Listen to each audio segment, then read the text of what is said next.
ప్రభువు క్రీస్తునందు ప్రియులకు సహోదరి సహోదరులారా, 22వ సామాన్య ఆదివారంలోనికి ప్రవేశించిన మనమందరం కూడా ఈనాడు పవిత్ర గ్రంథ పఠనములు తెలియజేస్తూ ఉన్నట్లుగా వినయము, వినమ్రత, విధేయత అనేటటువంటి అంశమును గురించి ధ్యానించుకుంటూ ఉన్నాం. ఈ వినయమునకు మరియు విధేయతకు కూర్చినటువంటి వచనమే ఈనాటి పవిత్ర గ్రంథ పఠనములో మనం ఆలకించి ఉన్నాం. తనను తాను తగ్గించుకున్నవాడు హెచ్చింపబడును, తనను తాను హెచ్చించుకున్నవాడు తగ్గింపబడును అని చెప్పి పవిత్ర గ్రంథ పఠనము తెలియజేస్తూ ఉన్నది. హెచ్చించుకునుట, తగ్గించుకునుట అనేటటువంటివి యేసు జీవితమును మనం పరిశీలించి చూచినట్లయితే యేసు జీవితానికి చాలా చక్కగా ముడిపడి ఉన్నటువంటి రెండు అంశాలు: హెచ్చించుకునుట, తగ్గించుకునుట. యేసు దైవపుత్రుడైనప్పటికీ, దైవ కుమారుడైనప్పటికీ తనను తాను రిక్తునిగా చేసుకుని, తనను తాను తగ్గించుకుని మనుష్య అవతారం ఎత్తి మానవ రూపమును జన్మించాడని పునీత పౌలు గారు ఫిలిప్పీలకు రాసిన లేఖ 2వ అధ్యాయము 6 నుండి 11వ వచనములు మనము చదివినట్లయితే మనకు తెలియజేస్తూ ఉన్నారు. ఎవరైనా బైబిల్ గ్రంథం ఉన్నటువంటి వారు, మైకు ఉన్నటువంటి వారు, బైబిల్ గ్రంథం ఉన్నటువంటి వారు గట్టిగా చదవటానికి ప్రయత్నం చేయండి అమ్మా. ఆయన ఎల్లప్పుడూ, దయచేసి అందరూ గమనించండి, దైవ స్వభావము కలిగి ఉన్నను, దేవునితో తన సమానత్వమును స్వార్థ బుద్ధితో పట్టుకుని వేలాడలేదు. ఇది గ్రహింపవలసిన విషయం. అందరూ గమనించాలి. ఒక్క నిమిషం అమ్మా. ఇది గ్రహింపవలసినటువంటి విషయం ఏంటిది?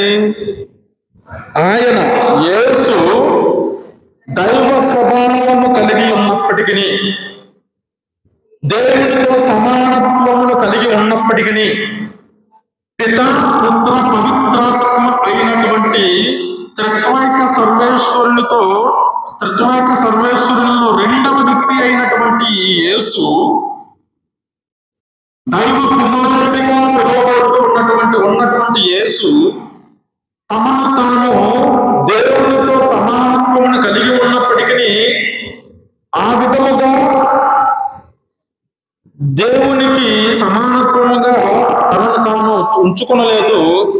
కానీ తనను తాను రిక్తునిగా చేసుకుని మానవ స్వభావమును కలిగి ఒక పేదవానిగా, సర్వసాధారణమైనటువంటి మనిషిగా తాను జన్మించాడని పునీత పౌలు గారు ఫిలిప్పీలకు రాసినటువంటి లేఖలో దైవత్వము మరియు మానవత్వమును గురించి మనకు చక్కగా బోధిస్తూ ఉన్నారు. ప్రియ సహోదరి సహోదరులు, ఈ దైవత్వము, మానవత్వము అనేటటువంటివి దైవ స్వభావము మరియు మానవ స్వభావము. అంటే దైవ స్వభావం కలిగినటువంటి వారు ఎలా ఉంటారంటే శాశ్వతమైనటువంటి వారు, మరణము లేనటువంటి వారు, పుట్టుక గిట్టుకలు లేనటువంటి వారు, ఏ విధమైనటువంటి శారీరకమైనటువంటి బాధలకు గురి కానటువంటి వారు,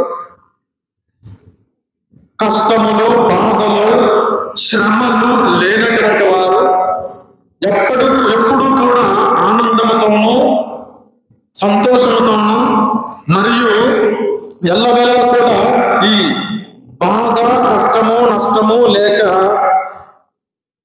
ఆకలి, దాహము, శ్రమ అనేటటువంటి ఈ మానవపూరితమైనటువంటి ఈ బలహీనతలు లేనటువంటి వారు దైవ స్వభావం కలిగినటువంటి వారు. దేవుని కుమారునిగా పరిగణింపబడుతూ ఉన్నటువంటి కలిగినటువంటి దైవ స్వభావం కలిగినటువంటి రెండవ వ్యక్తి, త్రిత్వైక సర్వేశ్వరంలో రెండవ వ్యక్తి. అటువంటి స్థితి నుండి దైవ స్వభావాన్ని కలిగి ఉన్నప్పటికీ, దైవత్వాన్ని కలిగి ఉన్నప్పటికీ, తండ్రి భగవంతునితో, తండ్రి దేవునితో తాను సరి సమానత్వం కలిగి ఉన్నప్పటికీ కూడా యేసు ఈ స్థితిని, ఈ స్టేటస్ ని అంతా కూడా పక్కన పెట్టివేసి ఏం చేశాడు? మనుష్య స్వభావాన్ని కలిగి ఉన్నాడు. మనుష్య స్వభావాన్ని కలిగి ఉన్నాడు అని చెప్పడం కంటే కూడా తనను తాను రిక్తునిగా చేసుకుని, తనను తాను తగ్గించుకుని, మనుషుల్లో కంటే కూడా ఇంకా దారిద్ర్యమైనటువంటి, పేదరికమైనటువంటి ఒక సేవకునిగా మలుచుకున్నాడని మనకు పునీత పౌలు గారు ఫిలిప్పీలకు రాసిన లేఖలో చెప్తూ ఉన్నారు. 7వ వచనం చదవండమ్మా. కానీ ఆయన యేసు తన్ను తాను రిక్తునిగా చేసుకుని సేవక రూపము దాల్చి మానవ మాత్రునిగా జన్మించను. Praise the Lord, praise the Lord, praise the Lord. గమనించాలి ప్రియ సహోదరి సహోదరులారా, దైవ కుమారుడైనప్పటికీ మనుష్య కుమారుడు అయ్యాడు. దేవుడితో సరి సమానత్వం కలిగి ఉన్నప్పటికీ ఆయన ఆ సరి సమానత్వమును త్యజించి వేసి మానవ సమానత్వమును కలిగి ఉండటానికి మనిషిలాగా జన్మించాడు. మనిషిలాగా జన్మించడం కంటే కూడా తనను తాను సేవకునిగా మరల్చుకున్నాడు. అందుకని ఆయన సేవకునిగా తనను తాను మార్చుకున్నాడు అని చెప్పడానికి ప్రధానమైనటువంటి ఒక ఘట్టమే కడరా భోజనం. కడరా భోజనంలో ఏం జరిగింది? కడరా భోజన సమయంలో యేసు తనను తాను దైవ స్వభావం కలిగి ఉన్నప్పటికీ, మాస్టర్ అయినప్పటికీ, అంటే ఒక గురువుగా తన శిష్యుల యొక్క పాదాలను కడుగుతూ ఉన్నాడు. గమనించాలి, తాను గురువు అయినప్పటికీ, ప్రధాన అర్చకుడైనప్పటికీ, ప్రధాన యాజకుడైనప్పటికీ, దైవ కుమారుడైనప్పటికీ, వీళ్ళందరికీ 12 మంది శిష్యులకు బోధన చేసినటువంటి ఒక గురువుగా ఆయన ఉన్నప్పటికీ, దివ్య పూజా బలి సమర్పించడానికి ముందు, కడరా భోజనము చేయడానికి ముందు, ఇదిగో ఇది నా శరీరము, ఇదిగో ఇది నా రక్తము, దీనిని పూజించువాడు, దీనిని పానము చేయవాడు నాలో భాగస్థుడు అవుతాడు అని చెప్పటానికి ముందుగా యేసు చేసినటువంటి గొప్ప కార్యం ఏంటంటే, తనను తాను రిక్తును చేసుకుని సేవక రూపం దాల్చి తన శిష్యుల యొక్క పాదాలను కడుగుతూ ఉన్నాడు. ప్రియ సహోదరి సహోదరులు, గమనించాలి, ఇది గమనించవలసినటువంటి విషయం. క్రీస్తుని అనుసరిస్తున్నటువంటి మనము యేసుక్రీస్తు నుంచి నేర్చుకోవలసినటువంటి ఒక గొప్ప లక్షణం తగ్గింపుతనం, వినయం, విధేయత, వినమ్రత, తగ్గింపుతనం. ఎందుకంటే యేసు ఎప్పుడు కూడా నేను దైవ కుమారుణ్ణి అని గొప్పలు చెప్పుకోలేదు. నేను దైవ స్వభావం కలిగి ఉన్నానని ఎవరి ముందు కూడా డంబాలను కొట్టుకోలేదు. తండ్రి దేవునితో నాకు సరి సమానత్వం ఉంది, మీరు మానవ జాతి అని ఆయన ఎప్పుడు కూడా గొప్పలు చెప్పుకోలేదు. ఆ స్థితి అంతటిని కూడా ఆయన పక్కన పెట్టివేసి, త్యజించి వేసి, త్యాగం చేసి, నీ కోసము, నా కోసము, మనందరి కోసము ఆయన సేవక రూపం దాల్చాడు. సేవక రూపం దాల్చి తన శిష్యుల యొక్క పాదాలు కడుగుతాం మాత్రమే కాకుండా మన కొరకు సిలువలెత్తాడు, మన కొరకు సిలువ మోసాడు, మన కొరకు సిలువ మీద మరణించాడు. Praise the Lord, praise the Lord, praise the Lord. అవసరం ఆయనకి చెప్పండి. పాపం చేశాడా? పాపం చేయలేదు. ఏ విధమైనటువంటి పాపపూరితమైనటువంటి పనులను చేయలేదు యేసు.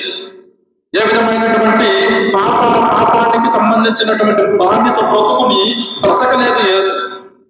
పాప రహితుడైనప్పటికీ పాప విమోచకుడయ్యాడు ఆయన. మనందరిని కూడా పాపము నుండి రక్షించడానికి తనను తాను తగ్గించుకున్నాడు ఆయన. తగ్గింపుతనాన్ని కలిగి నీ కోసం నా కోసం మనందరి కోసం కూడా సిలువ మోసి సిలువ మీద తన రక్తాన్ని చిందించి మనందరికీ పరలోక రాజ్య భాగ్యాన్ని ప్రసాదిస్తున్నాడు ఆయన. ఇది గ్రహించవలసినటువంటి విషయం. ఎందుకు గ్రహించాలంటే మానవ మాత్రులమైనటువంటి మనందరిలో ఉన్నటువంటిది ఏంటిది? అహం. అహం అహం అంటే నేనే గొప్ప, నేను మాత్రమే గొప్ప.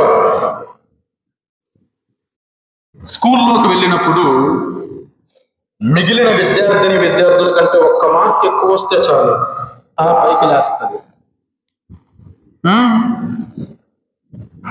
మిగిలిన విద్యార్థుల కంటే ఒక్క మార్కు ఎక్కువ వచ్చిన క్లాస్ ఫస్ట్ వస్తే చాలు తల పైకి లేస్తుంది. చుట్టుపక్కల ఉన్నటువంటి వారి కంటే కూడా ఓ అంగుళం ఫౌండేషన్ ఎక్కువ ఎత్తు కట్టితే చాలు, మన ఇంటి ఫౌండేషన్ గట్టిగా ఒక అంగుళం ఎత్తు పెంచినా కాదు చాలు, ఏమేస్తుంది? తల పైకి లేస్తుంది, ముక్కు పైకి లేస్తుంది. మన తోటి ఉద్యోగులతో పాటు పనిచేస్తున్నటువంటి మనకి వారికంటే కూడా ఒక 1000 రూపాయలు ఎక్కువ వస్తే చాలు కాలర్ పైకి లేస్తుంది. వీటన్నిటికీ కారణం ఏంటి? వాడికంటే నేనే గొప్ప, వాళ్ళకంటే కూడా నేనే ఒక ఉన్నత స్థితిలో ఉన్నా, వాళ్ళకంటే కూడా నాకే ఎక్కువ మార్కులు వచ్చినాయి. ఉన్నటువంటి ఫ్రెండ్స్ స్నేహితులతో పాటు వాళ్ళకంటే కూడా కొద్దిగా కలర్ ఎక్కువ ఉంటే చాలు. కలర్ ఎక్కువ ఉంటే ఏమవుతుంది? ముక్కు పైకి లేస్తుంది, తల పైకి లేస్తుంది. వీళ్ళకంటే కూడా నేనే అందగత్త, నేనే అందమైనటువంటి వాడినాడు. ఇవన్నీ కూడా మానవ సహజమైనటువంటి స్వభావాలు. నువ్వు అందగాడివి లేకపోతే అందగత్తవైతే తగ్గుండు. మిగిలిన వారి కంటే కూడా నీకు ఎక్కువ మార్కులు వస్తే అణిగి మణిగి ఉండు. ఇతరుల కంటే కూడా నువ్వు ఎక్కువ సంపాదిస్తుంటే మోకరించు. మిగిలిన వారిలో కంటే కూడా నీవు ఒక ఉన్నతమైనటువంటి స్థితిలో ఉన్నావంటే వచ్చి సాగిలపడు. ఇది తగ్గింపుతనం అంటే ప్రియ సహోదరి సహోదరులు. అందముంది, ఆరోగ్యం ఉంది, ఆనందం ఉంది అని చెప్పవేసి మనము తల పైకి లేస్తే ఆ తల మీద ఒక ముట్టికాయ పడుతుంది. తల పైకి లేచినప్పుడల్లా కూడా ఏం పడుతుంది? ఓ ముట్టికాయ పడుతుంది. తాడు తన్నేవాడుంటే వాడు తలదన్నేవాడు ఉంటాడు. అణిగి మణిగి ఉన్నవాడు ఆశీర్వదించబడతాడు. Praise the Lord, praise the Lord, praise the Lord. గమనించాలి ప్రియ సహోదరి సహోదరులారా. లూకా శుభవార్త 18వ అధ్యాయం, లూకా శుభవార్త 18వ అధ్యాయము పరిశుద్ధ వచనాలు 9 నుండి 10వ వచనం నుంచి చదవండమ్మా. అందరూ దయచేసి బైబిల్ ఉన్నవారు చూడండి, బైబిల్ లేనివారు ఆలకించండి. దయచేసి ప్రార్థనకై ఇద్దరు దేవాలయములకు వెళ్ళిరి. ఒకడు పరిసయ్యుడు, మరి ఒకడు సుంకరి.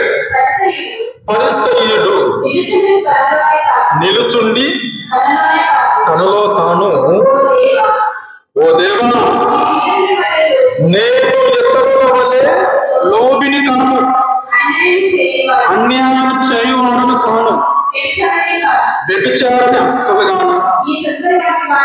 మరి ముఖ్యంగా నా పక్కన ఉన్నాడే, నాతో పాటు కలిసి దేవాలయాన్ని ప్రార్థన చేయడానికి వచ్చాడు చూడండి, ఈ సుంకర్ లాంటి మాత్రం కాను. అందుకు నీకు కృతజ్ఞుడు. ఒక్క నిమిషం చాలా మాపండి, గమనించండి ప్రియ సహోదరి సహోదరులారా. పరిసయ్యుడు అనేటటువంటి వాడు సంఘములో, సమాజంలో ఒక ఉన్నతమైనటువంటి స్థితి ఉన్నటువంటి వాడు.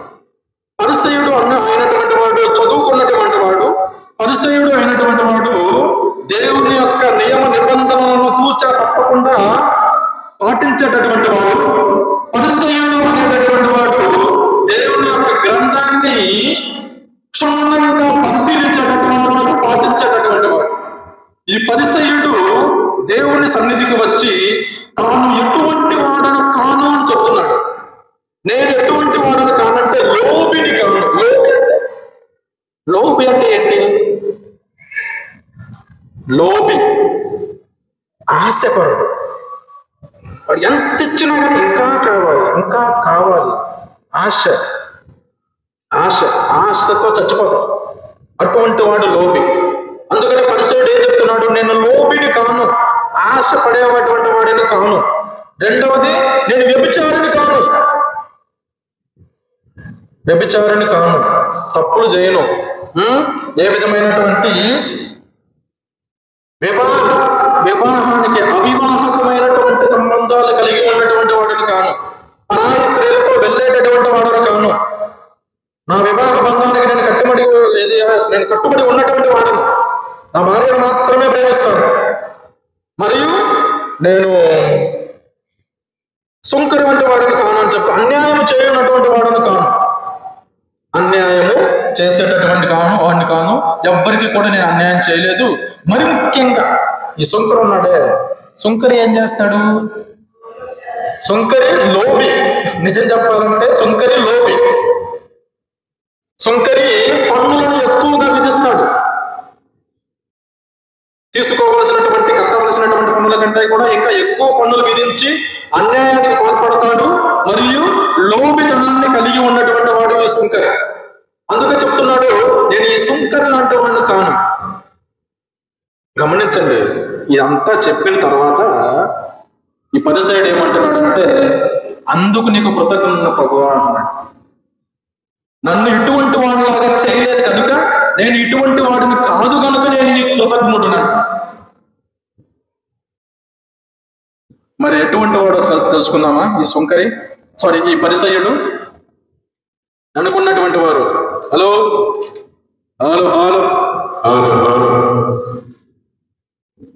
అమ్మలక్కలు వెనకాల ముచ్చట్లు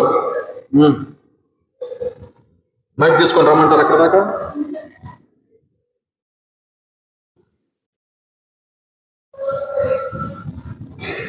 ఈ పరిసయ్యుడు ఎటువంటి వాడు చెప్పండి అమ్మా. ఇప్పుడు తర్వాత వచనాలు నేను గమనించాలి. మీలో ఎంతమంది ఉపవాసం చేస్తారు? తపస్సు కాలం ఉంది కదా, తపస్సు కాలంలో దీక్ష తీసుకున్నటువంటి వాళ్ళు ఎంతమంది ఇక్కడ? తపస్సు కాలంలో దీక్ష తీసుకున్నటువంటి వారు, దీక్ష తీసుకోకుండా ఉపవాసం చేసినటువంటి వారు చాలా మంది ఉన్నారు కదా. ఇప్పుడు వినండి, పరిసయ్యుడు మనలాంటాడు. ఈ పరిసయ్యుడు చెప్తున్నాడు, నేను వారానికి 2 సార్లు ఉపవాసం చేస్తాడట.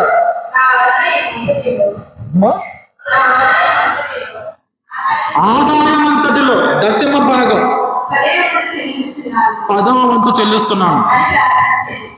థ్యాంక్స్ అమ్మా, చాలా ఆపండి. పరిసయ్యుడు వారానికి 2 సార్లు ఉపవాసం చేస్తాడు. మనకి నెలకి ఎన్ని వారాలు? 4 వారాలు. ఎన్ని నెలలు? 12 × 4 48. అవునా? 48 × 2 పిల్లలు చదువుకున్నారుగా, యూత్. 48 × 2 ఎంత?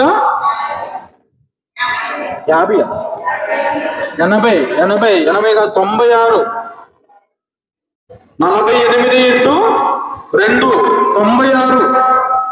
అంటే సంవత్సరానికి 96 దినాలు, 96 రోజులు ఉపవాసం ఉంటాడు. 365లో నుండి 96 తీసేయండి. 365 రోజులు కదా. ఈ 365లో నుండి 96 తీసేస్తే 270 సుమారు. అంటే 96 రోజులు మనోడు ఉపవాసం ఉంటున్నాడు. మనం ఎన్ని రోజులు ఉంటాం తపస్సు కాలంలో? 40 రోజులు వేసుకోండి. మనకంటే కూడా రెండింతలు గొప్పవాడే. Praise the Lord, praise the Lord, praise the Lord. 96 దినాలు ఉపవాసం ఉన్నప్పటికీ తనకు వచ్చినటువంటి ఆదాయంలో దశమ భాగాన్ని ప్రభువునికి ఇస్తూ ఉన్నప్పటికీ ప్రతి నెల ఏమయ్యాడు? చివరికి ఏమయ్యాడు? దేవుని సన్నిధిలో ఈ పరిసయ్యుని ప్రార్థన త్యజించవేయబడింది. దేవుడు ఈ పరిసయ్యుని యొక్క ప్రార్థనను నిరాకరించాడు. దేవుడు ఈ పరిసయ్యుని తృణీకరించాడు. దేవుడు ఈ పరిసయ్యుని యొక్క ప్రార్థనను అంగీకరించలేదు. Praise the Lord, praise the Lord, praise the Lord. గమనించాలి ప్రియ సహోదరి సహోదరులారా. ఎందుకు?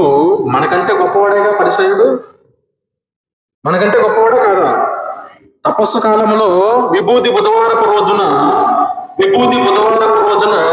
విచారణ గురువులు మీకు ఈ తపస్సు కాలం 40 రోజులు కూడా మీరు 3 ముఖ్యమైనటువంటి పనులను చేయాలి అని చెప్తున్నాడా? ఏం చెప్తున్నాడు? ఒకటి ప్రార్థన, రెండవది ఉపవాసము, మూడవది దాన ధర్మాలు. ఈ పరిసయ్యుడు ప్రతిరోజు కూడా 5 సార్లు ప్రార్థన చేస్తాడు. రోజుకి 5 సార్లు ప్రార్థన చేస్తాడు. వారానికి 2 రోజులు ఉపవాసం ఉంటాడు. అంటే సంవత్సరానికి 96 రోజులు ఉపవాసం ఉంటాడు. ప్రతి నెల కూడా దశమ భాగం ఇస్తాడు. అయినప్పటికీ కూడా వాడి యొక్క ప్రార్థన కొట్టివేయబడింది. ప్రియ సహోదరి సహోదరు, ఎందుకు చెప్పండి? గర్వం, పొగరు, అహం, బలుపు. నేనే గొప్పవాడిని, నేను వీళ్ళలాంటి వాడిని కాదు, ఈ సొంకర్ లాంటి వాడిని కాదు, నేను లోబిని కాదు, అన్యాయం చేయవాడని కాదు, వ్యభిచారిని కాదు, నేను పాపిని కాదు, నేను పుణ్యాత్ముని, నేను గొప్పవాడిని, నేనే అని విర్రవీగాడు. కాబట్టి దేవుడు ఏం చేస్తున్నాడు? చల్ పక్కపోన్నాడు. కానీ క్రైస్తవుడు ఎలా ఉండాలో చెప్పండి? క్రైస్తవుడు ఎలా ఉండాలి? ఈ సుంకరిలాగా దేవుని సన్నిధికి వచ్చి, ప్రభువా నేను పాపినయ్యా, నన్ను క్షమించు. ఏ ప్రార్థన చేయాల? ఈ సుంకరి పరిసయ్యులాగా నేను అది చేస్తున్నాను, ఇది చేస్తున్నాను గొప్పలు చెప్పుకోవడం ప్రార్థన కాదు. దేవుని సన్నిధికి వచ్చి గొప్పలు చెప్పుకోవడం ప్రార్థన కాదండి. దేవుని సన్నిధికి వచ్చి నీకున్నటువంటి స్థితిని గురించి చెప్పుకోవటం ప్రార్థన కాదు. దేవుని సన్నిధికి వచ్చి మోకరించి తగ్గింపు తనముతో, ప్రభువా నేను పాపిని, నన్ను క్షమించు. నీవు నాకంటే గొప్పవాడు, నన్ను సృష్టించిన వాడు నీవే. నేను ఈ రోజు ఈ స్థితిలో ఉన్నానంటే దానికి కారణం నీవే.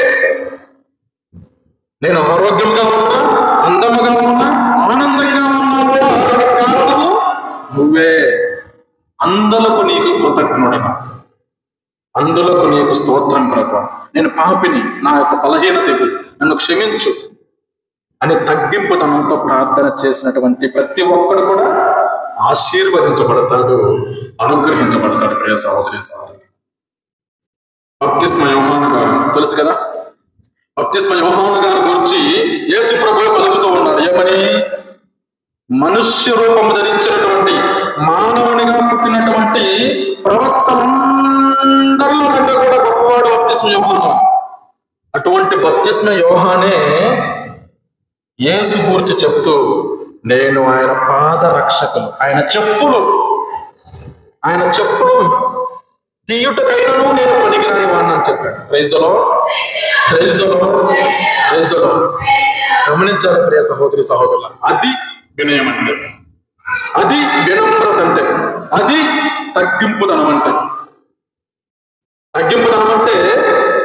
దేవుణ్ణి గుర్తించి దేవుణ్ణి స్వీకరించి హృదయపూర్వకంగా దేవుడు నాకంటే గొప్పవాడు, దేవుడు సృష్టికర్త, నేను సృష్టించబడినటువంటి వాడిని, దేవుడు దైవ స్వభావం కలిగినటువంటి వాడు, నేను మానవ స్వభావం కలిగినటువంటి వాడిని, నేను ఈ రోజు ఈ స్థితిలో ఈ విధముగా ఇక్కడ ఉన్నానంటే దానికి కారణము దేవుడు అని అందులకు కృతజ్ఞతలు చెప్పటమే తగ్గింపుతాను. ఒకనొక రోజునంట ఒక పిల్లవాడు స్కూలుకు వెళ్తూ వాళ్ళ నాన్నతో అన్నాడన్న, నాన్న ఏంది నాన్న, నా ఫ్రెండ్స్ మంచిగా చాలా చక్కగా ఇన్షర్ట్ చేసుకుని టై కట్టుకుని బూట్లు వేసుకుంటూ వస్తున్నారు, నువ్వు మాత్రం నన్ను చెప్పులతోనే పంపిస్తున్నావు, ఆ చెప్పులు లేవు, నాకు చెప్పులు వద్దు, నాకు షూస్ కావాలన్నాడు. కానీ తండ్రి స్తోమత లేనటువంటి వాడు, ఆర్థికంగా స్థిరపడనటువంటి వాడు. తండ్రి ఆ కుమారుణ్ణి ఇంకో విద్యార్థి దగ్గరికి తీసుకెళ్ళి వాడి కాళ్ళ వైపు చూపించాడు. ఆ చిన్నారి బిడ్డకి 2 కాళ్ళు లేవు, కర్ర పట్టుకుని స్కూల్కి వెళ్తున్నాడు. తండ్రి అప్పుడు కొడుకుతో చెప్తున్నాడంట, వాళ్ళకి షూ ఉన్నాయని నీకు షూ కావాలని చెప్పి నువ్వు అడగటం సమంజసమే, కానీ నీకు 2 కాళ్ళు ఉన్నాయి, వాళ్ళకి ఆ కాళ్ళు కూడా లేవురా, కాబట్టి నీకు ఉన్నటువంటి దానితో నువ్వు సంతోషపడు, నీకు ఉన్నటువంటి దాని గురించి నువ్వు ఆనందపడు, లేని దాని కొరకు ప్రాకులాడే కంటే కూడా ఉన్నదానితో సంతోషపడటము ఆనందపడటం గొప్ప. సాధారణంగా మానవ మాత్రులుగా మనం చేసేదంతా కూడా లేని దాని కొరకు ఆరాటపడుతూ ఉంటాం, ఇంకా ఇంకా కావాలి అని చెప్పి లోభితనముతో ప్రాకులాడుతూ ఉంటాం. అటువంటిది చేయొద్దు అని చెప్తున్నారు ఈనాటి సువిశేష కనపడటం. ప్రియ సహోదరి సహోదరుల, తగ్గింపుతనాన్ని కలిగి ఉండటం అనేది గొప్ప వరం. ఈ హ్యూమిలిటీ, ఇంగ్లీష్లో ఏమంటారు? హ్యూమిలిటీ అంటే తగ్గింపుతనం, వినయము అని. అందుకనే ఇంగ్లీష్లో ఒక చక్కటి పదం ఉంది, humility is the mother of all the virtues అని. అంటే వినయము సర్వ సకల మంచి లక్షణాలు, సద్గుణాలకు అన్నిటికంటే కూడా అమ్మ లాంటిదంట. వినయము అనేది సద్గుణములన్నిటికంటే కూడా అమ్మ లాంటిది, అటన్నిటికి కూడా అమ్మ లాంటిది. ఈ వినయముతోనే మిగిలినటువంటి సోదర భావం కానీ, ప్రేమ, ఆప్యాయత, అనురాగము, కలిసిమెలిసి ఉండటము, క్షమించుట, ఈ విధమైనటువంటి సద్గుణాలన్నీ కూడా ఈ వినయముతోనే వస్తాయి. ఈ వినయము లేనటువంటి పొగరు, గర్వము కలిగినటువంటి ఎలా ఉంటారంటే మిగిలిన వారందరినీ కూడా తక్కువ చూపు చూస్తూ ఉంటారు, మిగిలిన వారిని చిన్న చూపు చూస్తూ ఉంటారు, మిగిలిన వారితో, తోటి వారితో కలిసిమెలిసి సత్సంబంధాలు కలిగి ఉండరు. ఎప్పుడూ కూడా వారు ఒక పై అంతస్తులో ఉన్నటువంటి వారిగానే పరిగణించుకుంటారు. క్షమ, దయ, కనికరము అనేటటువంటి ఉండవచ్చు అంటారు. కానీ ఎవరైతే ఈ వినయం కలిగి ఉంటారో అందరితో కలిసిపోతారు. కలిసిమెలిసి ఉండటమే, కలిసి ఉంటే ఏముంటుంది? కలదు సుఖం. ఐక్యమత్యమే మహాబలం.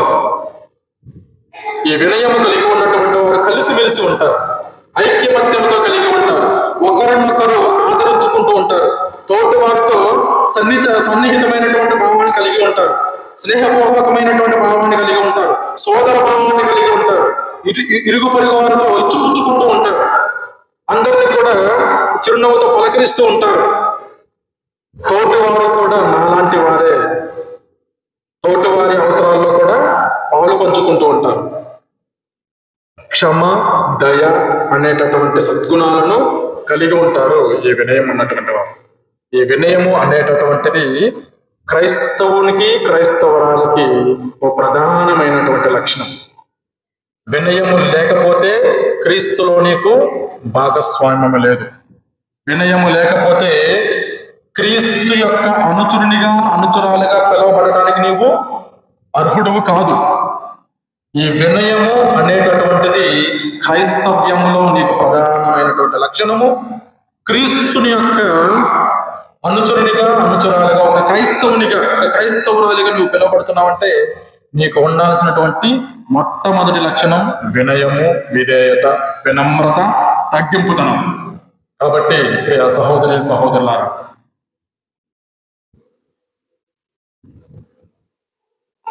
ముగించడానికి ముందుగా ప్రారంభ పలుకుల్లో నేను చెప్పినటువంటి మాట, అన్నీ ఉన్నటువంటి ఇస్తరాకు అణిగిమణిగి ఉంటుంది, ఏమీ లేని ఇస్తరాకు ఎగిరి పడుతుంది. మీరు ఏ ఇస్తరాకు మీరే ప్రశ్నించండి. ఏ విధమైనటువంటి ఇస్తరాకు మిమ్మల్ని మీరే ప్రశ్నించుకోండి. వినయము, అహము, ఈ రెండిట్లో మీరు ఏ కోవకు చెందుతారు, ఏ విధమైనటువంటి మనస్తత్వం మీరు కలిగి ఉన్నారో మీరు ప్రశ్నించుకోండి. అహము అనేటటువంటి దాన్ని మీరు కలిగి ఉన్నట్లయితే తగ్గింపుతనం కొరకు ప్రార్థన చేయండి. లేదు, వినయము అనేటటువంటి సద్గుణాన్ని మీరు కలిగి ఉంటే ఆ దేవునికి కృతజ్ఞతలు చెప్పండి. పితా, పుత్ర, పవిత్రాత్మ నామమున ఆమేన్. అందరూ లేచి నిలవబడి మన యొక్క విశ్వాసాన్ని వ్యక్తపరుచుకుందాం. పరలోకమును సృష్టించిన